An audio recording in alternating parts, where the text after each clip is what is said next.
Yes बच्चों, ये हम लोग न्यू चैप्टर स्टार्ट कर रहे हैं आज, introduction to micro economics. Actually it is micro and macro economics.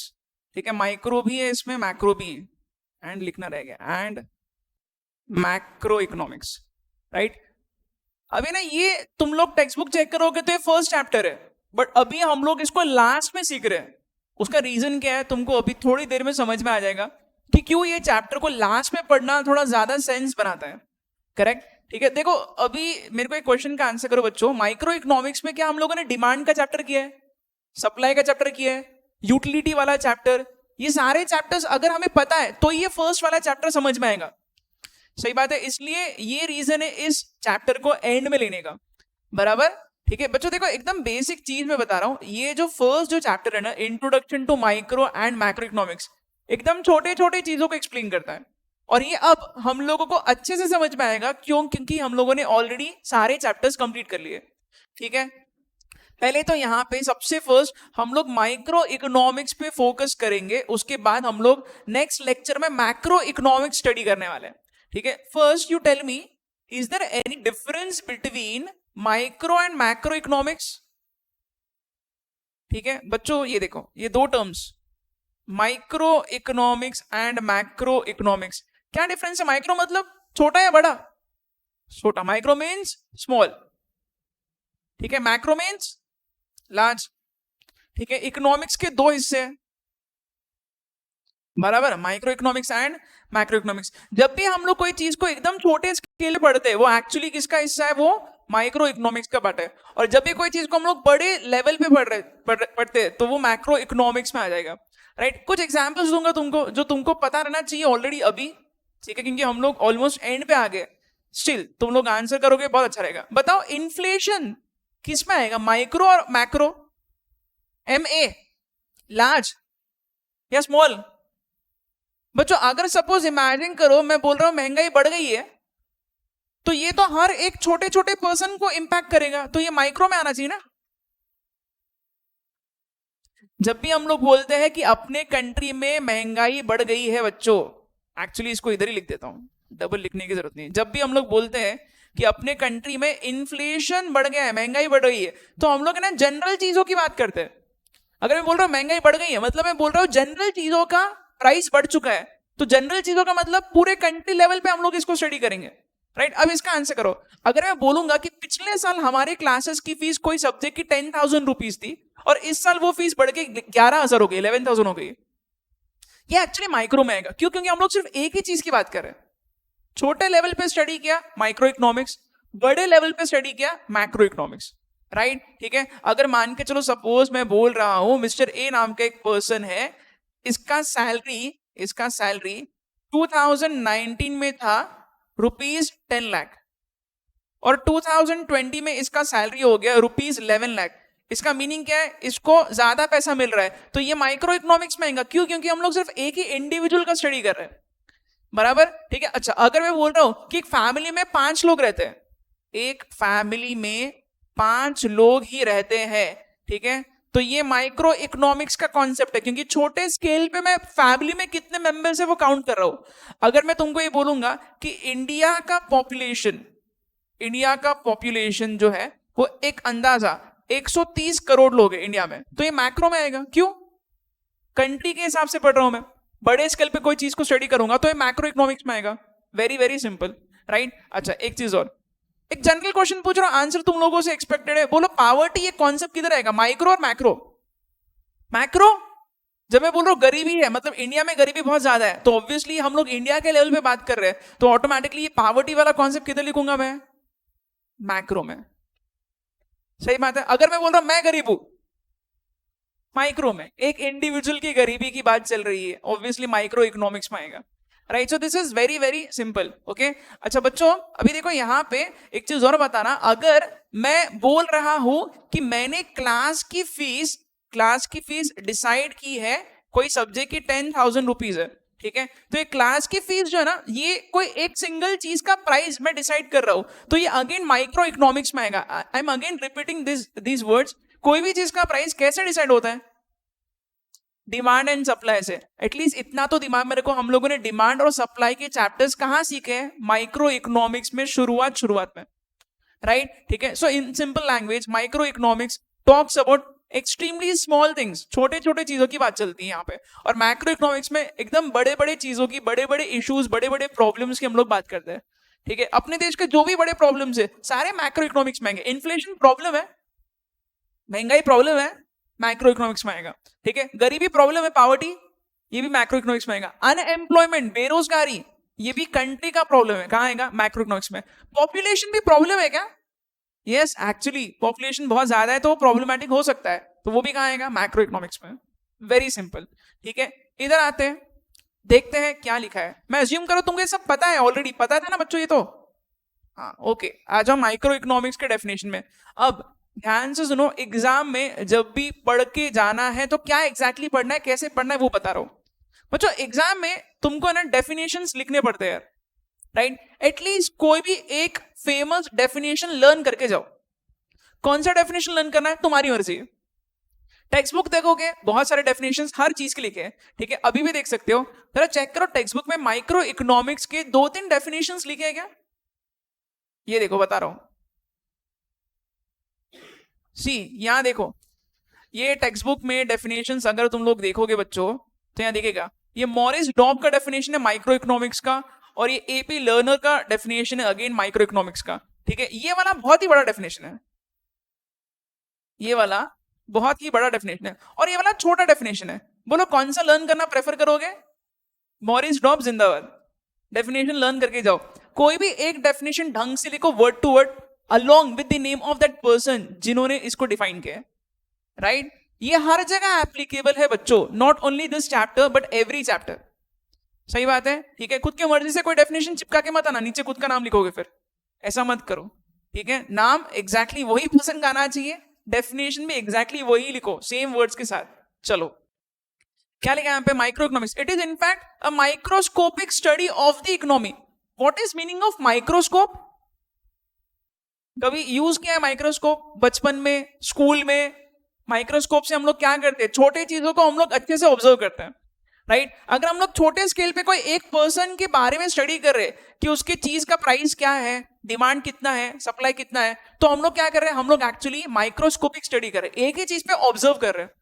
बहुत सारी चीजें, देश में बहुत सारे लोग हैं, बट अगर मैं कोई एक पर्टिकुलर पर्सन के इनकम की स्टडी कर रहा हूं, वो माइक्रो इकोनॉमिक्स में आएगा। सही है, तो माइक्रो इकोनॉमिक्स मतलब क्या है? Microscopic study of the economy. सारी चीजों को भूल के एक ही छोटे चीज पे हम लोग फोकस करेंगे माइक्रो इकोनॉमिक्स में। Very very simple, right? बच्चों एग्जाम में इस एरिया पे बहुत बार पहले क्वेश्चंस आ चुके हैं। क्या क्वेश्चन आता है? स्कोप ऑफ माइक्रो इकोनॉमिक्स क्या है बताओ।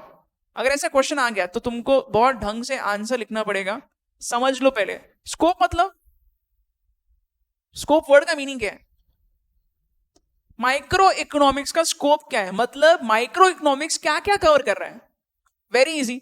अब इसको ना ज्यादा समझाना नहीं पड़ेगा, क्यों? क्योंकि हम लोगों के सारे चैप्टर्स हो चुके हैं, राइट? अभी देखो क्या लिखा है, माइक्रो इकोनॉमिक्स के स्कोप को 3 हिस्सों में डिवाइड किया है। First is theory of product pricing, second is theory of factor pricing, third is theory of economic welfare. क्या है, हर पॉइंट को एक्सप्लेन करूंगा, सबका पूरा फोकस होना चाहिए। पहला पॉइंट लिखा है प्रोडक्ट प्राइसिंग। बच्चों माइक्रो इकोनॉमिक्स इतनी ज्यादा कमाल की चीज है, उसका रीजन सुनो। कोई भी पर्सन, एक चाय वाला ही क्यों ना रहो, छोटा बिजनेसमैन भी क्यों ना रहो, वहां से लेके कोई बहुत बड़ी कंपनी, टीसीएस या रिलायंस इंडस्ट्रीज लिमिटेड, ऐसे बड़े बड़े कंपनीज भी माइक्रो इकोनॉमिक्स का यूज करते हैं। कैसे? Very very simple. अगर मान के चलो मेरे को ये डिसाइड करना है कि मेरे चीज की कीमत कितनी होगी, ठीक है? इमेजिन करो, सपोज मैं कोचिंग क्लासेस चला रहा हूं, ठीक है? मैं मेरे मर्जी से फीस डिसाइड करता हूं। सपोज मैं बोल रहा हूं कि कोई सब्जेक्ट की फीस मैं डिसाइड करूंगा 1 लाख रुपए, कोई देगा क्या एक सब्जेक्ट की फीस? वो भी मान के चलो मैं बोल रहा हूँ 2 महीने की बैच है, वो भी मैं बोल रहा हूँ 1 ही घंटा पढ़ाऊंगा रोज, हंस रहे, ऑब्वियसली कोई नहीं देगा। ठीक है, तो इसका मीनिंग क्या है? इसका मीनिंग है कि प्राइस मैंने जो डिसाइड किया है वो फाइनल हो ही नहीं सकता, इतना अगर मैं प्राइस रखूंगा कोई आएगा ही नहीं, बराबर? अच्छा, अब मेरे को एक क्वेश्चन का आंसर करो। मैं प्राइस थोड़ा कम रखता हूं, थोड़ा मतलब बहुत ही कम रख दिया, सपोज मैंने प्राइस रखा सिर्फ 100 रुपए, आएंगे एडमिशन के लिए स्टूडेंट्स, पूरा हॉल भर जाएगा, बट मेरे को अच्छा नहीं लग रहा है। क्यों? क्योंकि बहुत कम प्राइस मिल रहा है। राइट? ठीक है, तो बच्चों प्राइस डिसाइड कौन करता है? बायर या सेलर या दोनों? दोनों डिसाइड करते हैं। ये चीज मैंने तुमको बहुत टाइम से एक्सप्लेन की है, बहुत बार बताया। कोई भी चीज की कीमत अकेला बायर या अकेला सेलर डिसाइड नहीं करता है, दोनों मिलके डायरेक्टली और इनडायरेक्टली डिसाइड करते हैं। अब तुम लोग ये नहीं पूछोगे मेरे को, ये पूछना नहीं चाहिए कि सर हम लोगों को तो आपने पूछा नहीं फीस डिसाइड करने के पहले। बच्चों हम लोगों ने वही सोच के फीस रखा है जो तुम लोग दे सकते हो। इसमें भी कुछ स्टूडेंट्स बोलेंगे सर नहीं नहीं बहुत ज्यादा है, तो तुम लोगों ने एडमिशन लिया मतलब तुमको हमारा प्राइस सही लग रहा है, बराबर? ठीक है, so this is very simple. ये कहां से सीखोगे? डिमांड और सप्लाई के दो कॉन्सेप्ट से, demand analysis and supply analysis. बच्चों एक सिंपल से क्वेश्चन का आंसर करो, ये वाला पॉइंट तुम लोगों को याद है क्या? ठीक है, डिमांड का ग्राफ कैसे आता है? डाउनवर्ड स्लोपिंग और अपवर्ड स्लोपिंग? डाउनवर्ड स्लोपिंग, ये है डिमांड का ग्राफ। ठीक है, सप्लाई का ग्राफ? सप्लाई का graph is always upward sloping, this is supply. यहां हम लोग क्या लिखते हैं? प्राइस। और इधर क्या लिखते हैं? क्वांटिटी डिमांडेड एंड सप्लाइड, बराबर? कोई भी चीज की कीमत कैसे डिसाइड होगी? जहां डिमांड और सप्लाई का इंटरसेक्शन होगा, वहां से हम लोग डिसाइड करेंगे इस चीज की कीमत इतनी है। ठीक है, इन सिंपल लैंग्वेज ये पॉइंट से अगर मैं लाइन ड्रॉ करूंगा तो ये ओपी जो है ये है मेरा प्राइस। अगेन ये प्राइस कोई भी चीज का कितना है ये हमें जानने के लिए कौन मदद कर रहा है? Answer is micro economics. क्योंकि माइक्रो इकोनॉमिक्स में हम लोगों ने सीखा है डिमांड क्या होता है, और हम लोगों ने माइक्रो इकोनॉमिक्स में ही सीखा है सप्लाई क्या होता है। So this is the very scope of micro economics. कोई चाय वाले को समझ में आना चाहिए कि उसकी चाय का प्राइस 6 रुपए कैसे है, तो क्या करेगा? अगेन डिमांड और सप्लाई से समझेगा वो, बराबर? कोई चाय वाला चाय बेच रहा है 50 रुपए में, कोई खरीदेगा ही नहीं। कोई चाय वाला चाय बेच रहा है 1 रुपए में, उसको नुकसान हो जाएगा। तो क्या करेगा? वो ऐसा प्राइस डिसाइड करेगा जहां पे वो भी खुश है और कंज्यूमर भी खुश है, तभी तो उसकी चाय बिकेगी। इन simple language everyone is using micro economics. चाय वाले से लेके बड़े से बड़े कंपनीज तक सेम चीज को यूज करते हैं। This is that basic, right? कोई भी शेयर का भाव रोज चेंज क्यों होता है? Answer is again microeconomics. हर जगह माइक्रो इकोनॉमिक्स है, सिर्फ देखने का नजरिया वैसा चाहिए, बराबर? ठीक है, डिमांड एनालिसिस, सप्लाई एनालिसिस, इसको हम लोग बोलते हैं थियरी ऑफ प्रोडक्ट प्राइसिंग। यानी कि कोई भी प्रोडक्ट का प्राइस कितना होगा ये माइक्रो इकोनॉमिक्स हमें समझाता है। Very very simple. ये ऑलरेडी हो चुका है, डिमांड का चैप्टर पूरा पढ़ा है, सप्लाई का भी पूरा पढ़ा है, राइट? नेक्स्ट पॉइंट पे आते हैं, देखते क्या लिखा है। Theory of factor pricing. बच्चों एक्चुअली ये वाला चैप्टर तुम्हारे सिलेबस से हट गया है, पहले पुराने सिलेबस में था, न्यू सिलेबस में है ही नहीं। ठीक है, बट फिर भी यहां पे मेरे को याद है मैंने बहुत सारे लेक्चर्स में तुमको ये बताया है कि कोई भी पर्सन को अगर बिजनेस करना है तो 4 चीजें लगती है। फिर से रिपीट कर रहा हूं, कोई भी पर्सन को बिजनेस करना है 4 चीजें जरूरी होती है। कौन सी 4 चीजें? Land, labour, capital and entrepreneur. जमीन की जरूरत होती है, बगैर जमीन के बिजनेस कहां करेंगे? ठीक है, लेबर की जरूरत होती है, हम लोगों को बहुत सारे लोगों की मदद लगेगी कोई भी बिजनेस करना है तो, राइट? कैपिटल की जरूरत होती है, पैसों के बगैर कोई बिजनेस स्टार्ट कैसे होगा? और लास्ट लिखा एंटरप्रेन्योर, मतलब जो खुद बिजनेस कर रहा है, बिजनेसमैन, उसको खुद का दिमाग भी लगाना पड़ेगा। यहां पे ऐसा कौन सा एक फैक्टर है जो बाकी फैक्टर्स को संभाल रहा है? एंटरप्रेन्योर संभालेगा किनको? लैंड, लेबर और कैपिटल को। मैं अगर बिजनेस कर रहा हूं तो मैं इन तीनों चीजों को मैनेज करूंगा, और यहाँ पे हर एक चीज को कुछ ना कुछ मिलेगा। अगर सपोज किसी की जमीन है तो मेरे को उसको रेंट पे करना पड़ेगा, कोई लेबर अगर है मेरे पास तो मेरे को उसको वेजेस पे करना पड़ेगा, राइट? उसकी मजदूरी का पैसा देना पड़ेगा। कोई अगर मान के चलो मेरे को कैपिटल दे रहा है, मतलब मान के चलो मैंने बैंक से लोन लिया, तो मैं बैंक को क्या दूंगा? इंटरेस्ट। और मेरे को क्या मिलेगा अगर मैं खुद एंटरप्रेन्योर हूं तो? मेरे को मिलेगा प्रॉफिट। सही है, तो ये चारों हो गए factors of production. Very very simple. In fact एक चीज और बता रहा हूं, एक क्वेश्चन का आंसर तुम लोग करो। वैसे कोई चाय वाला है, वो सोच रहा है कि उसकी चाय की कीमत 6 रुपए होनी चाहिए। ठीक है, ये चाय की कीमत है, ओके? पर कप एक कप चाय को 6 रुपए में बेचना है। कुछ तो सोचा होगा उसने, कैसे निकाला होगा ये 6 रुपए का कैलकुलेशन? कुछ तो किया होगा। इमेजिन करो सपोज कोई पर्सन 6 रुपए में बेच रहा है चाय, और 2-3 साल के बाद उसको समझ में आया कि उसको चाय बनाने के लिए 1 कप चाय के लिए खर्चा लगता है 7 रुपए। मतलब कितना बड़ा बेवकूफ है। 1 कप चाय को बनाने का खर्चा 7 रुपए, बेच कितने में रहा है? 6 रुपए में, वो भी 2-3 साल से। ऐसे कोई नहीं करता है ना, थोड़ा सोचना पड़ेगा पहले। कोई भी चीज का प्राइस हम लोग जब फिक्स करते हैं तो हम लोग कुछ तो लॉजिक लगाते हैं। क्या लॉजिक लगाते हैं? It's very simple. इकोनॉमिक्स बोलता है अगर आपको आपके चीज की कीमत कितनी रखना है, शुरुआत में डिसाइड करना है, फिक्स करना है. फॉर एग्जाम्पल ये चाय बेचने वाला अगर 6 रुपए ये हिसाब लगाएगा, क्या करेगा, सारे कॉस्ट को ऐड करेगा. कौन से कॉस्ट होते हैं, ये 4 अभी जो बताया मैंने. अगेन फिर से बोल रहा हूं, 4 फैक्टर्स कौन से. लैंड के लिए क्या देंगे, रेंट. फिर लेबर को क्या देंगे, वेजेस. फिर कैपिटल पे क्या आएगा, इंटरेस्ट. फिर खुद का क्या होगा, प्रॉफिट. तो बच्चों ये सारी चीजों का हिसाब करेगा और फिर प्रॉफिट ऐड करके उस चीज को बेचेगा. इमेजिन करो सारी चीजों का खर्चा इसका हो रहा है से 4 रुपए, खुद का प्रॉफिट ऐड किया 2 रुपए, आ गया 6 रुपए. 6 रुपए में बेचेगा. कुछ तो लॉजिक होगा. और बच्चों ये हर कोई करता है. दिस इज सो बेसिक, हर कोई करना ही पड़ता है. किसी को अगर नहीं करेगा तो कभी भी बिजनेस कर ही नहीं सकता. Right. So this is again very simple. तो कोई भी पर्सन को थियरी ऑफ फैक्टर प्राइसिंग का काम आएगा ही आएगा. अगर आपको बिजनेस करना है तो आपको माइक्रो इकोनॉमिक्स का यूज करना ही पड़ेगा. सही है, ठीक है. फर्स्ट क्या था, थियरी ऑफ प्रोडक्ट प्राइसिंग, इसमें डिमांड और सप्लाई होता है. और थियरी ऑफ फैक्टर प्राइसिंग जिसमें सारे फैक्टर्स ऑफ प्रोडक्शन आते हैं. राइट. लास्ट पॉइंट पे आते हैं, देखते क्या लिखा है. Theory of economic welfare. Welfare मतलब लोगों की भलाई. वेलफेयर मतलब क्या, लोगों की भलाई. ये भी माइक्रो इकोनॉमिक्स हमें सिखाता है. कैसे पढ़ते हैं. फर्स्ट पॉइंट लिखा है एफिशिएंसी इन प्रोडक्शन. ठीक है बच्चों, एक बहुत बेसिक चीज मैं बता रहा हूं और ये बहुत ही बेसिक रूल है माइक्रो इकोनॉमिक्स का.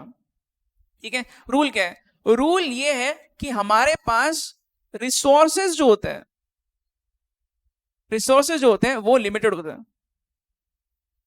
ठीक है, बट हमारे वांट्स जो है वो अनलिमिटेड है. ठीक है, मैं एक छोटे से एग्जांपल से ये चीज एक्सप्लेन कर रहा हूं. सब लोग ध्यान से सुनना मैं क्या बता रहा हूं. इमेजिन करो एक फार्मर है. ठीक है, उसके पास एक जगह है. ठीक है, उसके पास एक जमीन का टुकड़ा है. अब ये फार्मर सोच रहा है कि यहां पे ये चाहे तो ऑरेंजेस ग्रो कर सकता है.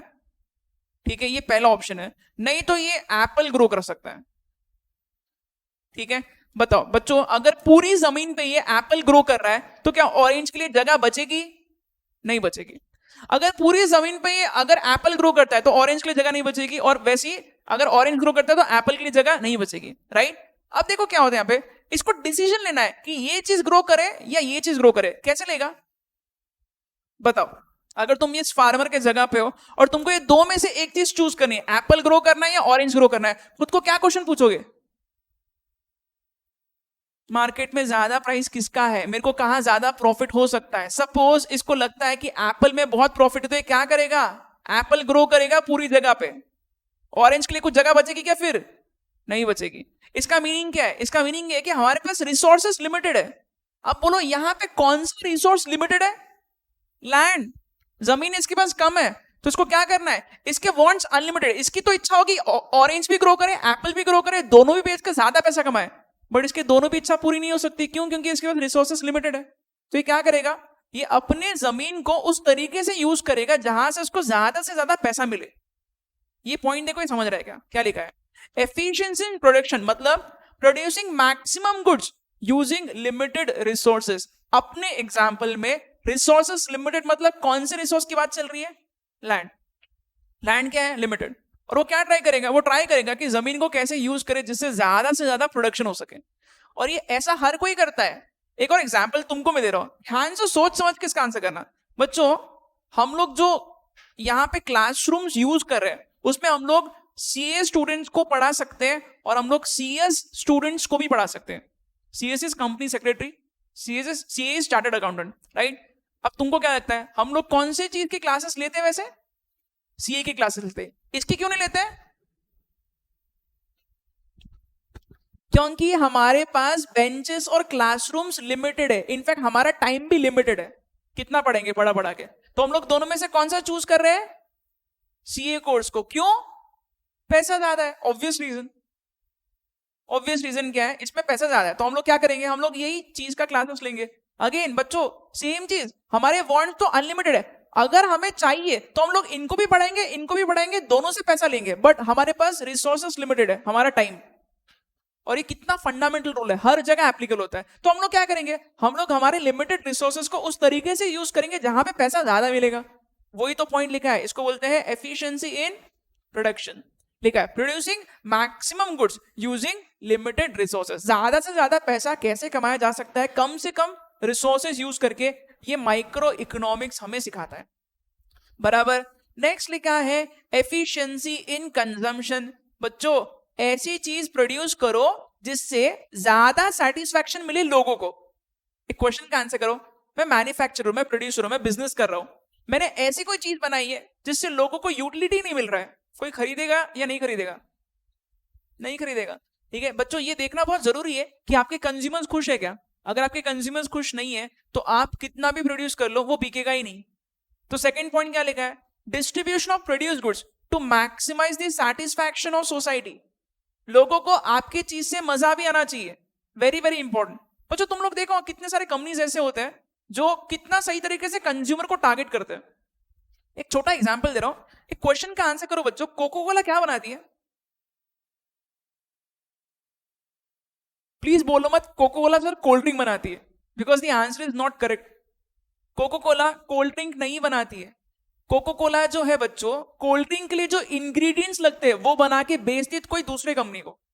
कोको कोला क्या करती है पता है? सिर्फ क्रिस्टल्स बनाती है, और वो क्रिस्टल्स को बेचती है कोई और कंपनी को, और दूसरी कंपनी क्या करती है उसमें वाटर ऐड करके प्रोसेस करके उसका कोल्ड ड्रिंक बना के फिर हम लोगों को बेचती है। बट टीवी पे ऐड तो कोको कोला का आता है, जबकि उन्होंने कोको कोला बनाया भी नहीं है। क्यों? क्योंकि उनको पता है कि उनका कंज्यूमर कौन है और उनको अपने कंज्यूमर का सेटिस्फेक्शन बढ़ाना है, उनको टारगेट करना जरूरी है, इसलिए वेरी वेरी इंपॉर्टेंट। सही बात है। तो कंपनीज क्या करते हैं, कंपनीज हमेशा ट्राई करेंगे कि उनका एंड कंज्यूमर कौन है उसका सेटिस्फेक्शन बढ़ाना चाहिए, that is extremely important, right. ठीक है, तो बच्चों देखो यहाँ पे वही लिखा है कि हम लोग जो बना रहे हैं चीज को उससे लोगों को मजा आ रहा है या नहीं आ रहा है, ये देखना भी बहुत जरूरी है, that is called as efficiency in consumption. अगर आप चीज बना रहे हो जिससे लोगों को मजा ही नहीं आ रहा है तो लोग खरीदेंगे भी नहीं आपकी चीज को, राइट। और लास्ट क्या लिखा है, overall economic efficiency, this is very interesting. क्या लिखा है देखो, production of goods desired by the people the most, मतलब वही चीज को प्रोड्यूस करो जो लोगों को खरीदने की इच्छा है। तुम लोग कभी भी देखो बच्चों, आजकल जितने भी स्टार्टअप्स आ रहे हैं वो ऐसे बिजनेस में जो बिजनेस पहले कभी था ही नहीं, बट लोगों को वो चाहिए था। एग्जाम्पल, ठीक है, ओला उबर क्या करते हैं, इनका बिजनेस पता है? हाँ या ना? बच्चों देखो ओला उबर का इतना अमेजिंग बिजनेस मॉडल है, ये उन लोगों को हेल्प कर रहे हैं जिनके पास खुद की गाड़ी नहीं है, ठीक है, बट जो ऑटो से जाना पसंद नहीं करेंगे क्योंकि ऑटो वाला लूटेगा, तो ये क्या करते हैं, ये ओला उबर से कहीं पे भी कैब बुला के अपना ट्रैवलिंग का सोर्स जो है ये ढूंढ रहे हैं। अब प्लीज ध्यान से सुनना बच्चों, ओला उबर के पहले लोग काफी परेशान थे क्योंकि उनको एक तो खुद की गाड़ी अफोर्ड करना नहीं मिल रहा था, मतलब अफोर्ड नहीं कर सकते थे, और दूसरी चीज उनको बहुत बार ऐसा लगता था कि यार मेरे साथ धोखा हो रहा है क्योंकि ये बहुत ज्यादा लूट रहा है, मेरी मजबूरी का फायदा उठा रहा है। ओला उबर की वजह से प्रॉब्लम सॉल्व हो गया। इसका मीनिंग क्या है, ये लोगों ने वो किया है जो एक्चुअली लोगों को चाहिए था, राइट। तुम लोग देखो इसके पहले भी अगेन जोमैटो क्या करती है, लोगों को घर पे खाना डिलीवर करती है, बराबर। जोमैटो को पहले ऐसा कोई सर्विस प्रोवाइड करने वाला था ही नहीं, ओके। जोमैटो ने आके वो डिमांड का सप्लाई फुलफिल किया है, राइट। मतलब हमेशा वो चीज करना चाहिए जो एक्चुअली लोगों को सबसे ज्यादा चाहिए। समझ में आई बात? तो यहाँ वही लिखा है, production of goods desired by the people the most, मतलब इसका सिंपल आंसर ही है कि हमेशा वो चीज प्रोड्यूस करो जो एक्चुअली लोगों को चाहिए। सारे स्टार्टअप्स वही कर रहे हैं। इनफैक्ट जब फ्लिपकार्ट आया था बच्चों, फ्लिपकार्ट ने बहुत सही तरीके से शॉपिंग करने का तरीका ही चेंज कर दिया। पहले कोई इमेजिन नहीं कर सकता था कि कोई घर पे बैठ के फोन मंगा रहा है। इनफैक्ट इनिशियली जब हम जैसे लोग घर पे फोन मंगा रहे थे, जब फ्लिपकार्ट अमेजोन ये जब आए थे, लॉन्च हुए थे सर्विसेज, तब घर वाले एकदम अमेज्ड हो गए थे सोच के कि यार तू घर पे फोन कैसे मंगा रहा है इतनी महंगी चीज। बट अब ये पॉसिबल है, कितने सारे लोग अभी घर पे बैठ के फोन मंगा रहे हैं। और बच्चों ये सारे सर्विसेज अपने को कौन दे रहा है, वो लोग जिन्होंने आइडेंटिफाई किया है कि सच में वो चीज प्रोड्यूस करना चाहिए जो लोगों को सबसे ज्यादा चाहिए। इससे एफिशिएंसी होगी ज्यादा, राइट, लोगों का सेटिस्फेक्शन भी बढ़ेगा इससे। सब कुछ कौन से कह रहे हैं, अगेन माइक्रो इकोनॉमिक्स। 3 पॉइंट्स मैंने बताया, कौन से 3 points? First was theory of product pricing, second was theory of factor pricing, and third was theory of economic welfare. ये क्या है? ये है scope of micro economics. Okay, will stop here. Next lecture में मैक्रो इकोनॉमिक्स के बारे में discussion करेंगे, ठीक है। चलो।